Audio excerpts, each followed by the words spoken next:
salue d'où vous êtes et je vous souhaite une très bonne année 2025. Voilà, nous sommes de retour, c'est la rentrée pour Ushauri aussi.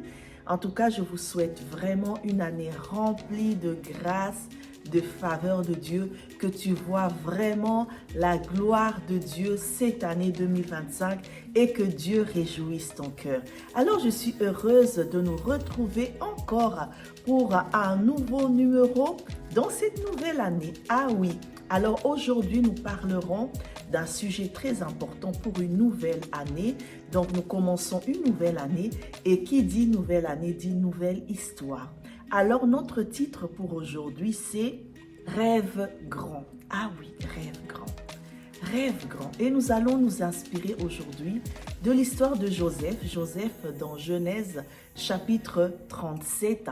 Nous pouvons lire l'histoire de Joseph. Joseph qui était le fils de Jacob et à l'âge de 17 ans. En fait, Joseph avait une série de rêves et où Dieu lui montrait son avenir, ce qu'il allait être. Il allait avoir une destinée vraiment florissante et cela a même créé des hostilités entre lui et ses frères. Mais Joseph, en fait, il avait des rêves, des songes. Mais nous, aujourd'hui, nous parlerons d'autres sortes de rêves. En fait, nous rêvons tous d'une vie de rêve, une vie de rêve pour illuminer notre quotidien qui peut parfois être terne. Donc, nous rêvons d'un mariage avec un beau prince charmant, nous rêvons des voyages dans des endroits paradisiaques, nous rêvons d'un travail épanouissant, nous rêvons d'être millionnaires. Nous avons tellement des rêves dans notre vie que des fois nous sommes appelés à réaliser ces rêves. En fait, il y a deux sortes de rêves. Le premier rêve que je peux appeler rêve ou songe, donc c'est une production psychique survenant pendant le sommeil. Donc c'est ça que Joseph avait eu. Et la deuxième sorte de rêve, c'est le rêve qui est une représentation plus ou moins idéale ou chimérique de ce qu'on veut réaliser, de ce qu'on désire. Ah oui, donc comme je l'ai dit plus haut, nous avons tous des rêves d'une vie épanouissante, d'une vie florissante. Alors je veux nous relater quelques étapes pour réaliser ces rêves. La première étape, c'est qu'il faut faire le choix d'avoir un rêve. Ah oui, il faut faire le choix. On ne peut pas vivre sur la terre en se contentant de ce qu'on est ou de ce qu'on a. On a le choix de faire des rêves, de rêver des fois de ce qu'on désire être, de ce qu'on désire avoir. Fais le choix d'avoir des rêves. Fais le choix de rêver. Il t'est permis de rêver, alors fais le choix. Soit tu fais le choix en te disant, soit tu reviens à la réalité en te disant, oh là là, non, ça c'est un rêve, ça ne se réalisera jamais. Vaut mieux descendre, revenir à la réalité.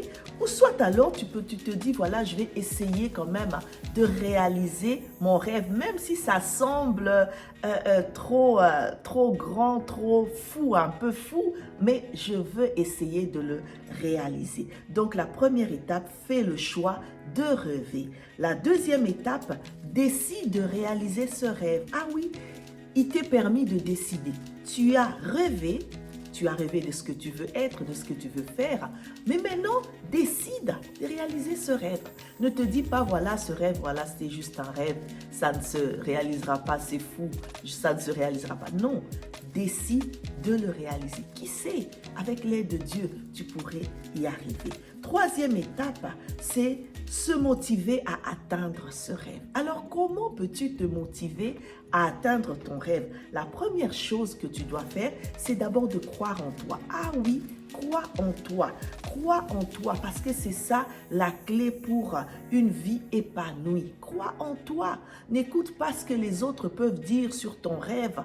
Tu sais, des fois, on peut être mal influencé Des fois, les autres ne perçoivent pas les choses comme toi, tu les perçois. Eh bien, crois en toi. Si tu sais que tu es capable de réaliser ce rêve, crois en toi. Et comment faire aussi pour se motiver? Tu peux transformer aussi ton rêve en projet. Ah oui, ton rêve peut être transformé en projet. Ça veut dire que tu peux développer un plan d'action. Tu peux fixer des objectifs spécifiques. Donc, tu peux vraiment arriver à projeter ce rêve. Fais de ton rêve un projet que tu peux réaliser. Et autre chose aussi, ne te laisse pas influencer comme je l'ai dit. Et la dernière étape pour réaliser tes rêves, c'est de patienter et de persévérer. Ah oui, c'est très important. C'est vrai que quand tu vas te décider à réaliser ton rêve, peut-être la première fois, tu vas être confronté à un échec, mais ne te limite pas là. Ne reste pas sur ton échec. Recommence encore. Peut-être la deuxième fois, la troisième fois, la quatrième fois, ton rêve va finir par se réaliser. Quand tu tombes, eh ben relève-toi, prends courage, relève-toi. Aie la patience. C'est vrai que quand on a des rêves, on se met à réaliser ce rêve, on pense que demain directement, maintenant, ça va se réaliser. Non, il y a des rêves qui peuvent se réaliser promptement, mais il y a des rêves aussi qu'il faut patienter, il faut attendre, il faut donner le temps à ton rêve de se réaliser. Et si tu as la patience, avec l'aide de Dieu, tu y arriveras. Quelqu'un a dit, croire en tes rêves, c'est t'ouvrir à un monde de possibilités. Croire en tes rêves, c'est nourrir l'espoir et l'ambition. Croire en tes rêves, c'est donner vie à tes aspirations. Et croire en tes rêves, c'est commencer ton épanouissement. Alors pour aujourd'hui, je veux nous laisser un passage biblique dans Hébreux chapitre 10, le verset 13 qui dit ceci, « Car vous avez besoin de persévérance, afin qu'après avoir accompli la volonté de Dieu, vous obteniez ce qui vous est promis. » Ah oui, vous avez besoin de patience, vous avez besoin de persévérance. Parce que les rêves que nous avons, des fois les rêves qu'on a, Dieu voit. Ce sont des rêves qui sont inspirés par Dieu. Dieu peut mettre en toi, peut t'inspirer d'un rêve, voilà. Dieu peut t'inspirer d'un rêve. Ou toi-même, tu peux te dire, voilà, j'ai un rêve, je veux faire ça dans ma vie, je veux accomplir ça dans ma vie. Et Dieu voit la motivation que tu as et Dieu met ta main dessus. Donc, dans les rêves que tu as, n'oublie jamais Dieu, parce que Dieu est le maître de toutes choses. Dieu amène nos rêves les plus fous à se réaliser. Alors, joins-toi à moi et nous allons prier. Éternel notre Dieu, nous te rendons grâce et nous te bénissons.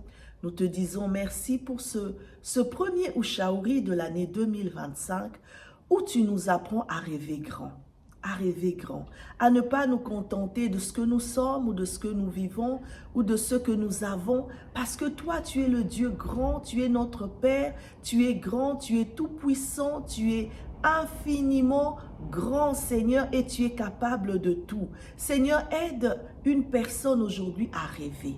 Aide une personne aujourd'hui à rêver grand, à rêver pour illuminer sa vie, à rêver, Seigneur, pour transformer sa vie, à apporter, Seigneur, des paillettes dans sa vie. Seigneur, aide quelqu'un qui a peut-être eu des rêves dans le passé et qui a oublié ses rêves parce que cette personne a subi des échecs ou des découragements. Seigneur, aide cette personne à se relever encore et à continuer, à croire en ses rêves, à croire qu'elle est capable d'accomplir, de réaliser son rêve avec ton aide, Seigneur. Je prie au Saint-Esprit de Dieu que tu inspires quelqu'un dans les rêves qu'il a, que tu donnes la motivation, que tu donnes les stratégies, Seigneur, et que tu te manifestes puissamment dans la vie de chacun de nous. Au nom de Jésus, nous avons ainsi prié.